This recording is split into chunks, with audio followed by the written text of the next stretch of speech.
Hello दोस्तों, स्वागत है आप सभी का आपके पसंदीदा YouTube platform the notebook global academy पे। आज हम लोग बात करने वाले हैं कि चाइना का जो वेपन्स हैं, यानी जो हथियार हैं उसके, वह क्यों अलग अलग युद्धों में जो है फेल हो रहे हैं। अब अलग अलग युद्धों का मतलब ये हुआ कि जैसे उसने पाकिस्तान को भी दिया हुआ था, इवन और भी जो कुछ कंट्री हैं जैसे वेनेजुएला में भी रिपोर्ट आई है कि उसने बेचा हुआ था। और सिपरी का रिपोर्ट सबसे महत्वपूर्ण है, जिसमें आपने देखा होगा कि टॉप 10 में कहीं भी चाइना नज़र नहीं आ रहा था सिपरी की रिपोर्ट में। अब आप कहेंगे कि सिपरी की रिपोर्ट है क्या, तो वास्तविक में जो सिपरी की रिपोर्ट है हथियारों की खरीद बिक्री पर एक रिपोर्ट जारी करता है, या डिफेंस जो होता है उस सेक्टर उसमें खरीद बिक्री जो होता है हथियारों की, उस पर एक रिपोर्ट जारी करता है जिसमें बताया जाता है कि कौन ऐसा देश है जो सबसे ज़्यादा आयातक है, कौन सबसे ज़्यादा निर्यातक है, और सबसे ज़्यादा हथियारों को कौन देश मंगा रहा है। अभी इस वर्ष से पहले की अगर बात किया जाए, 2024-23 से पहले की अगर बात किया जाए, तो भारत नंबर 1 पे रहता था सिपरी के रिपोर्ट में आयातक देशों में। और ये आप सभी को पता भी होगा कि भारत जो है रसिया के साथ साथ अमेरिका, जापान, फ्रांस, है ना, ब्रिटेन, इन सभी से अलग अलग देशों से जो है वह वेपन्स जो है खरीदता रहता है। और इवन भारत जो है अब तो चूँकि मैन्युफैक्चरिंग पर भी ध्यान दे रहा है, तो भारत अपने वहाँ भी जो है मैन्युफैक्चरिंग कर रहा है, इसका मैन्युफैक्चर कर रहा है। मुख्य रूप से जो जो भी डिफेंस सेक्टर में जो भी हथियारें हैं डीआरडीओ के द्वारा, इसरो के द्वारा ये मैन्युफैक्चरिंग की जा रही हैं। प्राइवेट सेक्टर का भी उसमें अलाउ करना शुरू कर दिया गया है, ताकि प्राइवेट सेक्टर से भी एफडीआई आना शुरू हो गया है। प्राइवेट कंपनियों को भी उसमें अलाउ करना शुरू कर दिया गया है, ताकि मैन्युफैक्चरिंग लेवल को और ज़्यादा लेवल पे बढ़ाया जा सके। लेकिन चाइना पहली बार ऐसा था जब सिपरी की रिपोर्ट में टॉप 10 में नहीं था। इसका मतलब ये हुआ कि चाइना हथियार नहीं खरीद रहा है, टॉप 10 देशों में नहीं शामिल है। इसका मतलब ये हुआ कि वह डिफेंस लेवल पे वह इतना मजबूत नहीं है। इसका मतलब ये कदापि नहीं हुआ। इसका मतलब ये हुआ कि चाइना जो है पर्याप्त मात्रा में अपने वहाँ मैन्युफैक्चरिंग करनी शुरू कर दी है, जिसके द्वारा वह हथियारों की जो सप्लाई कर रहा है उसमें तेजी लाया है, न कि खरीदने में तेजी लाया है। पहले वो खरीदता था सबसे ज़्यादा मात्रा में, इसलिए टॉप 10 में हुआ करता था। लेकिन और भारत नंबर 1 पे हुआ करता था, तो सेकेंड नंबर पे है, फर्स्ट नंबर पे यूक्रेन है। उसका कारण है यूक्रेन रशिया वार है, उसके कारण से। लेकिन सिपरी के रिपोर्ट में नहीं आना चाइना का, इसका मतलब ये हुआ कि मैन्युफैक्चरिंग लेवल पे वह ध्यान दिया हुआ है और उसका मैन्युफैक्चरिंग बहुत बड़े लेवल का है। लेकिन क्या ये मैन्युफैक्चरिंग, जैसे आपको पता है कि चाइना की जो वस्तुएं होती हैं वो सभी लोगों के दिमाग में ऐसा है कि मैन्युफैक्चरिंग की हुई जो चाइना की वस्तुएं होती हैं वो मतलब अधिकतर जो वस्तुएं होती हैं वो टिकाऊ नहीं होती हैं। जैसे आप इलेक्ट्रॉनिक चीज़ों में ही ले लीजिए, जैसे दीपावली या कोई त्यौहार आते हैं तो उसमें सबसे ज़्यादा मात्रा में जो बिकते हैं अपने वहाँ भी, अपने मार्केट में भी, अगर भारतीय बाज़ारों में की भी बात किया जाए तो जो चाइना से मैन्युफैक्चरिंग की हुई जो लाइटिंग होती है वही सबसे ज़्यादा बिकती है। कारण ये है कि उसका मूल्य कम है, प्राइस कम है। वो अलग बात है कि चलता कितने दिन है, वो अलग बात है कि कितने समय तक जाएगा, लेकिन उसकी प्राइस कम होने के कारण उसकी डिमांड ज़्यादा हो जाती है।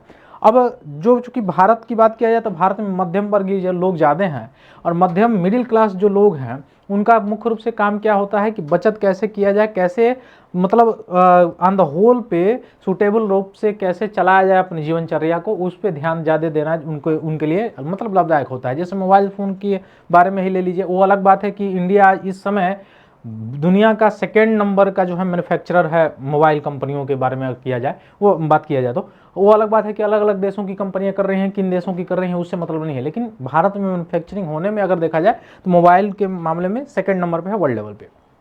तो मैन्युफैक्चरिंग पे ध्यान दिया है चाइना। उसमें आपको दिखाई देगा कि मिडिल क्लास के बारे में बता रहा था कि लोगों का जो है कंज्यूमिंग का मुख्य रूप से ध्यान रहता है कि कोई वस्तु एक ही साल चले, 2 ही साल चले, बस काम चला दे, 2 त्यौहार निकाल दे, 1 त्यौहार निकाल दे, कम दाम में तो मिल रहा है।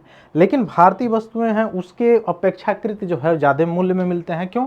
क्योंकि वह जो बनाया जाता है उसके जो रॉ मटेरियल्स होते हैं, वो रॉ मटेरियल्स भी कहीं दूसरे देशों से आयात करके आते हैं, तो सबसे ज़्यादा निर्भरता आयात पे होने के कारण, कच्चे जो सामग्रियां होती हैं उनके निर्भरता के कारण वो प्राइस जो है हाइक हुआ रहता है, या हाइक रहता है, या इससे पहले उतने बड़े मात्रा में ध्यान न देने के कारण इतने बड़े लेवल पर मैन्युफैक्चरिंग भी नहीं होती है, जिसके कारण सप्लाई चेन बाधित होने के कारण यहाँ की मतलब वस्तुएं जो होती हैं उसकी रेट जो होते हैं वो हाइक रहती है। है ना।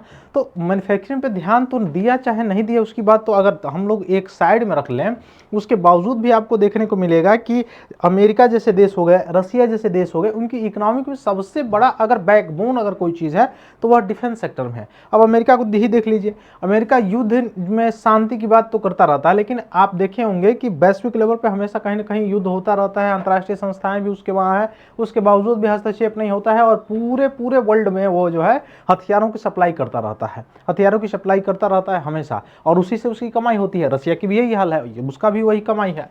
तो भारत जैसे देश में क्या इस पे ध्यान नहीं दिया जा रहा है? बिल्कुल अब दिया जा रहा है। जैसे मेक इन इंडिया कार्यक्रम के तहत कौशल भारत जो मिशन है, क्योंकि मेन मैन्युफैक्चरिंग पे ध्यान देने की बात ये है कि जो एजुकेशन सिस्टम है या आप कह सकते हैं कि जो शिक्षा क्षेत्र है उसमें अगर व्यावसायिक शिक्षा भी दी जाए। देखिए हालांकि अभी एनईपी के माध्यम से 2020 के माध्यम से अगर देखा जाए तो व्यावसायिक शिक्षा तो दी जा रही है, लेकिन वह शिक्षा जो है अधिकतर 80 से 90% जो है वो शिक्षा वह केवल कागजों पे रह रही है। कागजों का मतलब ये हुआ कि केवल एग्जाम पास करा दिया, हो गया काम खत्म, हाँ बिजनेस कम्युनिकेशन में पास कर लिया, हो गया। लेकिन कॉलेजेस में या इंस्टीट्यूशंस में उसकी कितनी स्किल डेवलप की जा रही है इस पर फोकस होना चाहिए।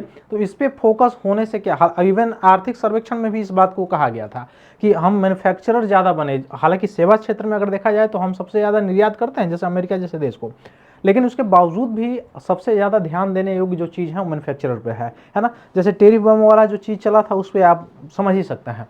तो यहाँ पे जब कौशल की अगर देखा जाए कि ट्रेन किया जाए या कौशल में अगर जो भी युवा वर्ग है अगर उसको शिक्षित किया जाए या उसको ट्रेन किया जाए तो उस तरह से आप उसका लाभांश या उसका लाभ ले सकते हैं आने वाले समय में, मैन्युफैक्चरिंग में भी और जो सप्लाई चेन है उसमें भी, है ना।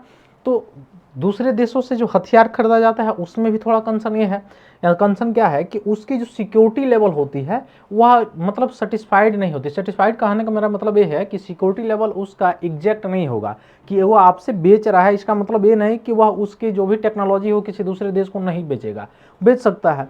क्योंकि वही F-16 विमान अगर अमेरिका आपको बेचता है तो वह जो है मुख्य रूप से इजराइल को भी बेचता है, मुख्य रूप से वह जो है पाकिस्तान को भी बेचता है।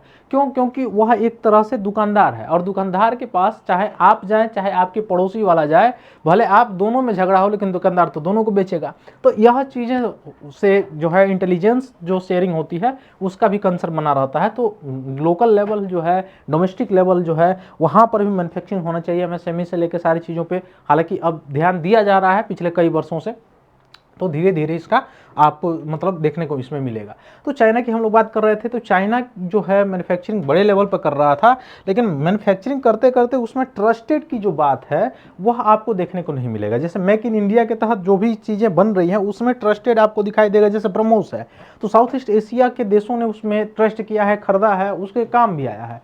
लेकिन वही चाइना के जितने, जैसे ऑपरेशन सिंदूर हो रहा था तो उसमें जो विमान थे या उसमें जो भी यूज किया जा रहा था, इवन तुर्की के भी था और चाइना के द्वारा भी प्रोवाइड कराया जा रहा था, लेकिन उसके बावजूद भी आपने देखा कि वह चाइना के जो हथियार हैं वो निष्फल हो जा रहे थे या कुछ जो है वह टेक्नोलॉजी कारण के कारण गिर जा रहे थे। तो चाइना, ऐसे गाँव में कहावत भी लोग कहते हैं कि चाइना का माल ज़्यादा देर तक टिकेगा नहीं, क्योंकि टिकाऊपन के अगर मतलब दृष्टिकोण से देखा जाए तो वह टिकाऊपन के दृष्टिकोण से उतने ज़्यादा मजबूत या उतने ज़्यादा कामयाब नहीं रहता है। मैन्युफैक्चरिंग लेवल पे तो वो बड़ा है, हालांकि रॉ मटेरियल्स भी उसके पास ज़्यादा है, जिसके कारण वह मार्केट में आसानी से उन चीज़ों को जो है उतार सकता है।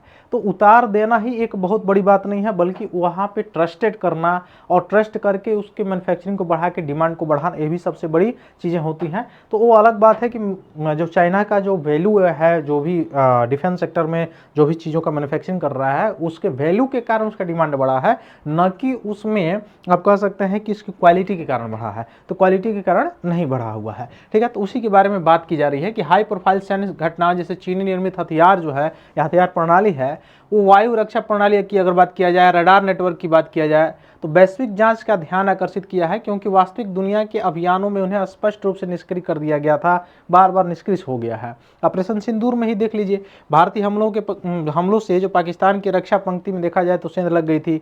कराकस के चीन निर्मित हवाई रक्षा प्रणालियों के दावे के बावजूद भी वेनेजुएला में अमेरिकी छापे से राष्ट्रपति को, वहाँ के राष्ट्रपति जो निकोलस थे उनको अमेरिका के द्वारा निकोलस मादुरो को सफलतापूर्वक पकड़ लिया गया था, वहाँ से ले जाकर उनको किडनैपिंग की गई थी। तो यह सारी चीज़ें जो हैं यहाँ पे आपको देखने को मिल सकती हैं। चीनी हथियार निर्यात में तेजी और नई जांच में देखा जाए तो पिछली एक दशक में चीन ने वैश्विक हथियार आपूर्तिकर्ता के रूप में अपनी भूमिका और तेजी से विस्तार किया है। अपनी भूमिका का निर्यात में लगा जाए तो अमेरिका रूस से काफ़ी पीछे होने के बावजूद जो चाइना है उसकी हिस्सेदारी विशेष रूप से एशिया, अफ्रीका और लैटिन अमेरिका के देशों को देखा जाए तो उसके संदर्भ में उल्लेखनीय वृद्धि मिली हुई है, जैसा कि सिपरी रिपोर्ट में भी बताया गया था, मैंने बताया था अभी शुरुआत में आपको। तो ऑपरेशन सिंदूर के तहत पाकिस्तानी सैन्य ठिकानों पर सटीक हमले किए गए थे भारत के द्वारा। उसमें भी बताया गया पत्रकारों के द्वारा कि पाकिस्तान की वायु रक्षा प्रणाली है जो भारतीय मिसाइल और विमानों को रोकने में विफल रही थी, उसमें भी जबकि पाकिस्तान हवाई रडार और सतह से हवा पर मार करने वाली जो मिसाइल है वो चीनी प्रणालियों पर निर्भरता उसकी थी और वहाँ से निष्फल कर दिया गया उसको। तो ये सारी चीज़ें देखने को समझ में आई। फिर वेनेजुएला में यही चीज़ें हुई, वहाँ के राष्ट्रपति को किडनैप कर ले गए अमेरिका वाले, लेकिन इनका हथियार जो है कुछ नहीं कर सका।